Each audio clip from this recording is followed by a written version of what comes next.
بخاری شریف کا نام سنا ہے؟ امام صاحب قبلہ سے سنتے ہوں گے. سنیے بخاری شریف، راوی ہیں دو حضرت سیدنا ابو ہریرہ بھی اور مسلم میں سیدنا انس بن مالک.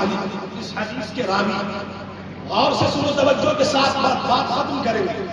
لوگ یہاں بولتے ہیں نقیب اہل سنت یہ 2 عید ہے تیسری کا. میں رات مظفر پور میں تھا تو ان سے میں نے یہ بات کہی یہ حدیث کے دوران کہ مصطفیٰ ایک نماز پڑھا رہے تھے، اس نماز کا نام تھا کسوف. تو کہنے لگے صاحب اب تک تو بندگانہ نماز سنے، عید کی نماز سنے، جمعہ کی نماز سنے، یہ کسوف کی نماز کیا ہے؟ یہ وہی لوگ ہیں جو کہتے ہیں کہ تیسری عید کیا ہے، یہ کہتے ہیں نا.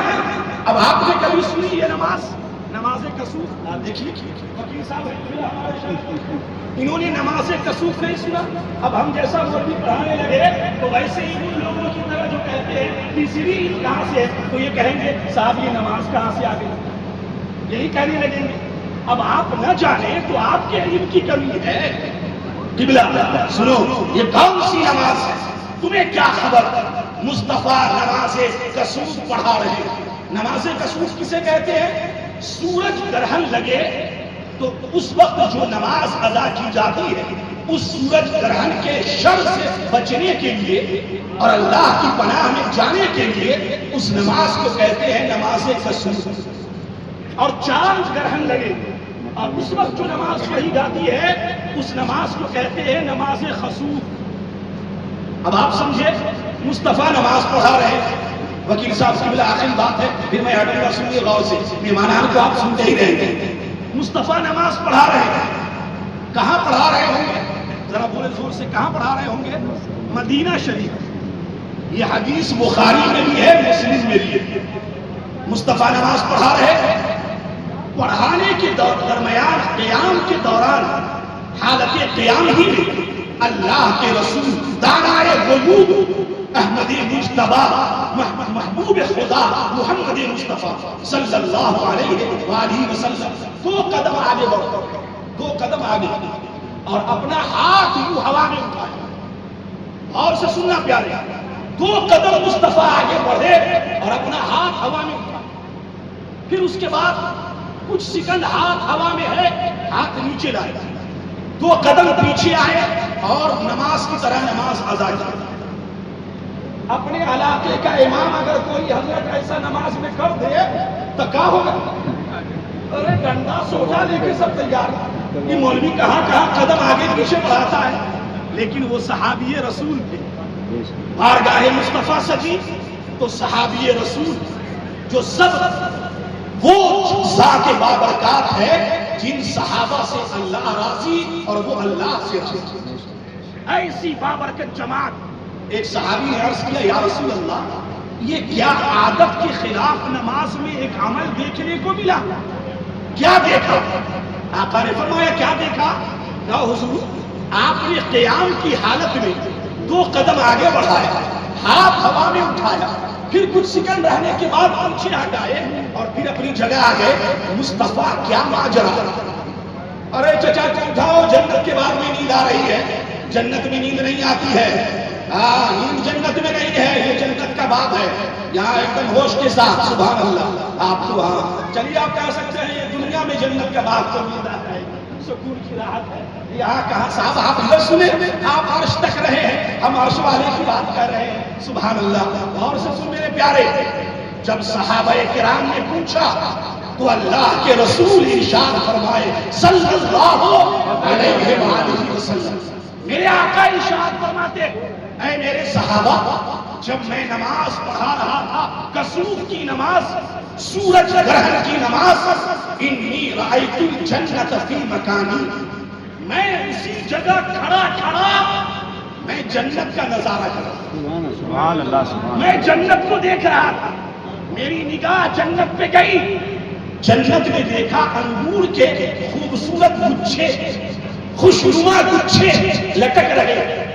دل چاہا کہ تھوڑا پڑھ کے توڑ لوں اور تمہیں دے دوں. سبحان اللہ بولو پیارے، تمہیں دے دوں. پھر خیال آیا بڑھا آگے دیکھو، اور کرنا عقیدے کی بات کہہ رہا ہوں. ان ظالموں اور ان کم بختوں نے جو عقیدہ اس بر صغیر ہند پاک میں بکھیر رکھا ہے، ایمان کو پارا پارا کر دیا ہے ظالموں نے۔ لیکن تمہیں عقیدہ دے کر جا رہا ہوں، آقا فرماتے ہیں بڑھا آگے، انگور کے گچھے تک ہاتھ لے گیا، دل چاہا کہ توڑوں اور تمہیں دے دوں، پھر خیال آیا نہیں یہ دنیا ہے، اس کے بدلے تمہیں رب وہاں جو دے اس کے لیے بقا ہے، اس سے بہتر ہے ما عندکم ينفد وما عند اللہ باق۔ جو کچھ تمہارے پاس ہے اے عقیدہ گھاٹ والو، اے دنیا والو، وہ سب فنا ہو جائے گا، وہ سب مٹ جائے گا، یہ جوانی، یہ طاقت، یہ حسن سب ختم ہو جائے گا، لیکن جو اللہ کے پاس ہے اس کے لیے بقا ہے، وہی باقی رہنے والی ہے۔ دل چاہا کہ دوں لیکن پھر نہیں، میں پیچھے آیا، اگر میں تمہیں توڑ کر دے دیتا تو تمہاری نسل صبح قیامت تک کھاتی رہتی، کبھی ختم نہیں۔ اب آپ کو بس آخری بات، صحابہ نے کیا دیکھا کہ ہاتھ کہاں ہے؟ ہوا میں۔ کسی نے نہیں دیکھا کہ ہاتھ جنت تک پہنچ چکا ہے۔ قبلہ اللہ آپ کو سلامت رکھے۔ اور پرویز بھائی، ہمارے سید صاحب قبلہ نے آپ سے گزارش کی، اور میں نے آپ سے پہلے گزارش کی تھی، شاید اسی کا اثر ہے۔ ایک دم داڑھی ایک مشت رکھنی ہے صاحب، یا جو ٹنگے والی داڑھی نہیں، ایک دم ایک مشت بادشاہ۔ ماشاء اللہ، سنو غور سے، صحابہ کیا دیکھ رہے ہیں؟ ہاتھ ہوا میں۔